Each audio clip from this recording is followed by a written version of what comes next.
Hello everyone, welcome back. JavaMentor.net here. In today's video, let's learn about embeddables. So let's say that in our book, we want to add some information about publisher. So I added here the name of the publisher, of the publishing house, let's say, and the language in which that publisher published its books. Okay, so here in the database, we have two fields inside book table. And let's say that in our object model, we want to separate this publisher name and publisher language inside publisher object. And then inside book, we want to have field named publisher, field of the type publisher. So I created one publisher class with two fields, publisher name and language. I put embeddable annotation here. And inside the book, I created private publisher field and put embedded annotation here. And that's basically how embeddables works. If you want to achieve that in the database, in the table, you only have some fields, and then to extract few fields to one object in your object model, embeddables are a way to go.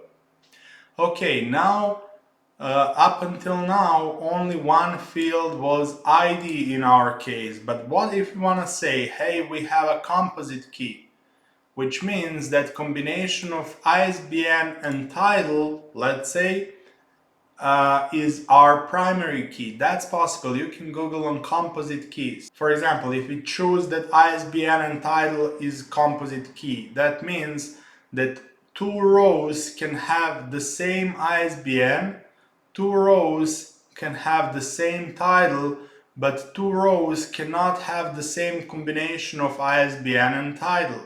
So if we want to create composite key that is composed of ISBN and title, well, let's create that. Book ID. Also, we want to say embeddable here, and we want to say private string ISBN here, and we want to say private string title here. And then notice that we don't need ID annotations here. Here, instead of those two fields, we are saying embedded ID, and then we put the reference to that book ID.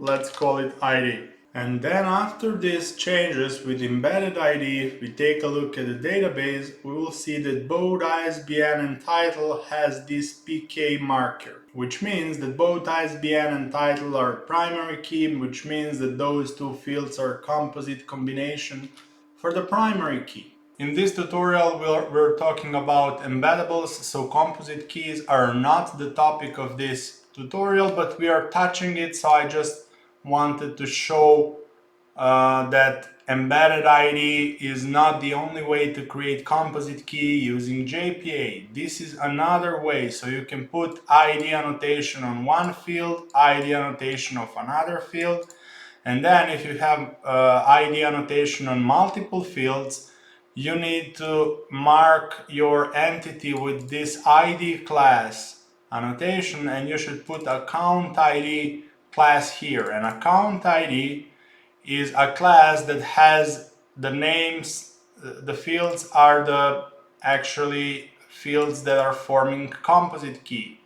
But in this case, you are, let's say, duplicating fields. So you have account number here, account type here, and also account number here and account type here, a little bit duplicated. As you can see in this tutorial in Bildung regarding JPA composite primary keys, they are showing that also you can use embedded ID annotation, and then they proceed to show what I just showed you. There is some small writing regarding when to use one over another, but for that explanation, I would point you to this Stack Overflow question, which has a really good answer regarding that question. Let's get back to embeddables. Okay, and the last important thing is if publisher is embeddable, and let's say that we want to have a list of publishers, so every book can have multiple publishers. In that case, we are putting this element collection annotation. Now the trouble is, you remember that we said that publisher does not have a dedicated table inside the database, right? And that's still the case even with this element collection annotation. So there is no, if you take a look at the database model, so this is database model based on JPA annotations, there is no publisher table, but there is book publishers table.